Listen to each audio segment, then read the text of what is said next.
Hello, Dallin. I am in the car waiting to pick up my daughter, and I just wanted to share this thought with you really quick. I am here organizing my life with this calendar that I have.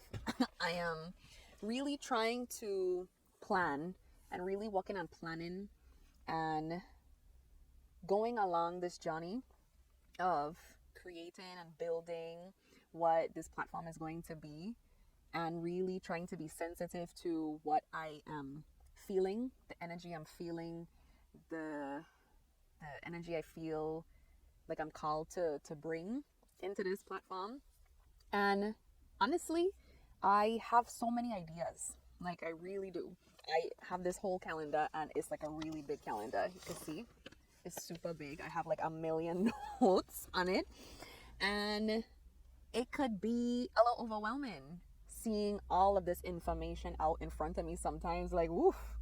And not in a bad way overwhelming, but like in a way where it's like, oh my gosh, this is all of these thoughts I have in my head, all these ideas I want to put out or I feel led to put out.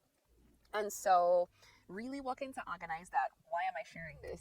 Because sometimes you have so much stuff inside of you that you don't really take the time to figure out what it is that you need to do. Really taking the time to organize what it is that you need to do so that you could be more clear about what your vision is and being more clear about where you're trying to go in life, where you're trying to go with motherhood, with this journey that you're on, the multiple journeys that you're on, because, motherhood encompasses so many things. It's about, this relationship that you have with your child. How can you deepen and strengthen that? The relationship you have with yourself, with your spouse, with your partner, with your family, friends, anybody that you are in relationship with. It is, you're on multiple journeys at the same time.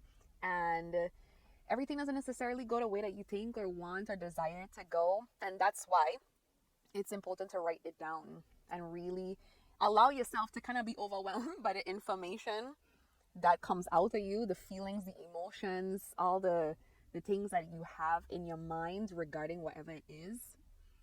It's important for you to write it down. Create a vision for all of these things. Create vision for them, because just doing it things haphazardly, like just doing motherhood haphazardly is it's just not it. Like it's just not it. It is, I keep saying this, that life is better with a plan. Motherhood is better with a plan. And wherever you are in that plan, you don't know, you don't exactly know what you're doing. That's fine. But find a starting point. Create a starting point for yourself. Like create your point A right where you are right now and create vision to get you to where you want to go, desire to go, feel called to go, feel like you've been given vision to go, and act on that, move in that.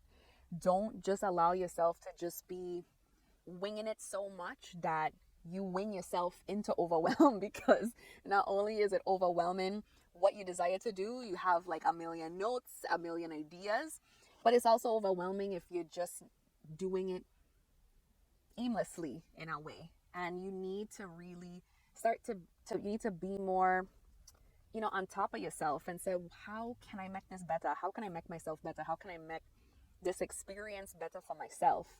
No matter where you're starting from, if you're in a season where you're not feeling that great, that confident, you're not feeling that positive, you're not feeling that faithful, you're not feeling that whatever it is, that's all right. It's all right. It might not feel good to feel like that. I get that. But it's all right where your starting point is. But it's not all right if you allow yourself to just be there. You have to move. You have to move and to shift. And as much as you are a model to your child, you are also a model to yourself. Like you want to be proud of you, proud of where you're going, proud of your story, being able to look at where you came from and see where you're going or see how far you've come. You want to be proud of your own self. You want your child to be proud of you. You'd like them to feel proud of you.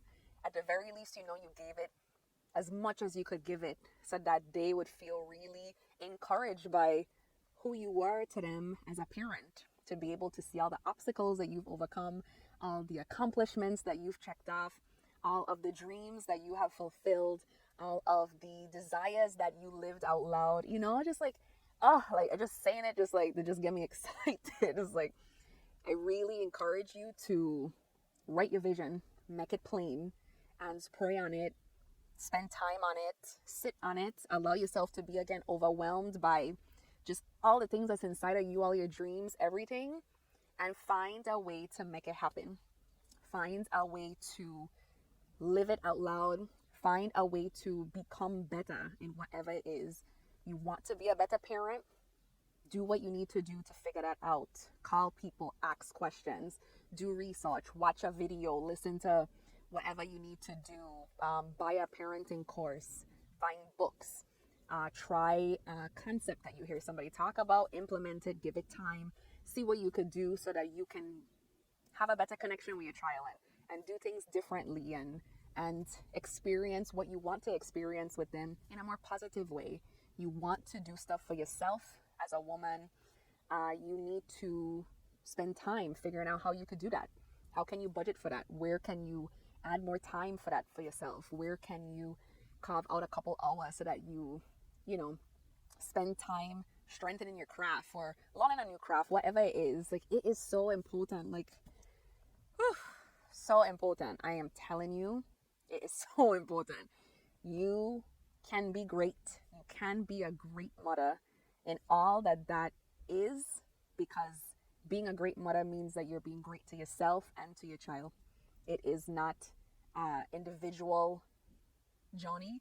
It is two separate things coming together as one in this experience that is changing you, will change you, will continue to change you. And you just have to allow yourself to submit to it and allow it to be what it's going to be with intentional input from you. And then allowing what is supposed to be. How do I put that? I think I could say that a little bit different. Allowing what is to be, letting that flow, because there's a piece of life that you are not in control of. That is just what God is just going to have in your life, is allowing in your life.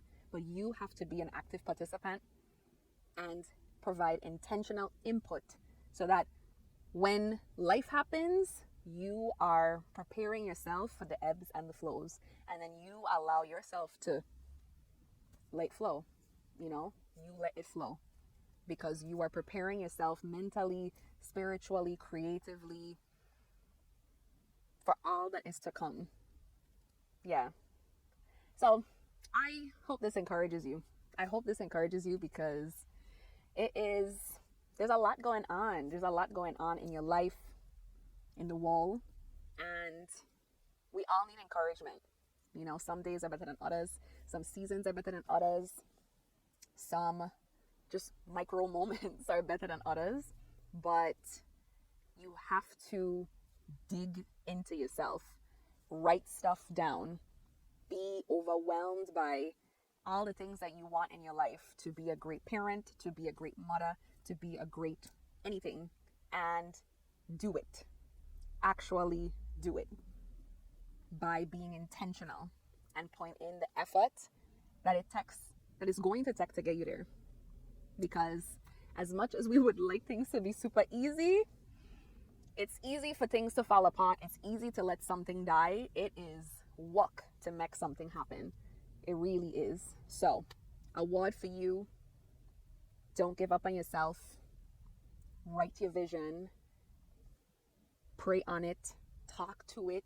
Give it life. And then talk to the one that can help you bring it to life even better than you could have ever imagined. So, I hope this was good for you. I hope it was good for you. And I'll talk to you next time. Besitos.